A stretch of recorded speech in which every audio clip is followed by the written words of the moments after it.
And we kick things off at 4 with a live look over the Missouri state capitol. Just hours ago, the Senate passed a plan to redraw the state's congressional maps. Thank you for joining us. I'm Brent Solomon. And I'm Ann Allred. The plan now heads to Missouri Governor Mike Kehoe's desk to be signed into law. The new map could make it easier for a Republican to win a House seat in the Kansas City area, giving Republicans an advantage of 7 of 8 congressional seats. Just days ago, hundreds of people protested at the Missouri Capitol demanding this push be stopped. So 5 on your side's political editor Mark Maxwell joins us in the newsroom. He was in Jefferson City for most of those hearings. And Mark, what can you tell us about what might come next here? Well, politicians passed their plan, not just on these maps, but also on adding strict new limits on voters' rights to change the state constitution. But what happens next is voters will get the final say on both counts because of a little-known citizens' referendum. And because Republicans had a few vacancies and defectors who voted no in the House, they didn't have enough power to block a voter's veto on the maps. Democrats and some good government groups are already lining up, trying to mount a campaign to throw these maps out. They'll have a short window to do it, public opinion on their side, just 90 days, but that could be an early test of President Trump's popularity, maybe the popularity of Republicans in control of Congress in this state that we've come to know as a reliably red one.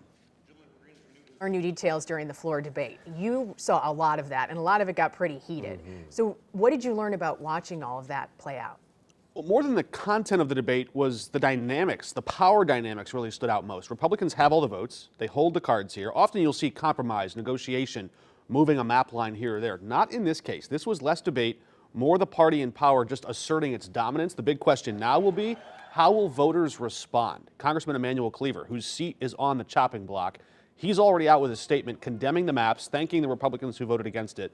And he's rallying protesters and voters alike, saying, quote, "This fight is far from over." We're already seeing some trade and service unions also organizing against these maps, against the plan to make it harder for voters to change the Constitution. So Democrats may not be pleased with the outcome here, but they do seem rather pleased with the opportunity it presents. They see it as something of an opening to try and connect with voters who may feel their voices aren't always heard or represented in the halls of power. Very interesting indeed, to say the least. Thank you, Mark. Today, President Donald Trump celebrated those changes coming ahead of the next year's midterms.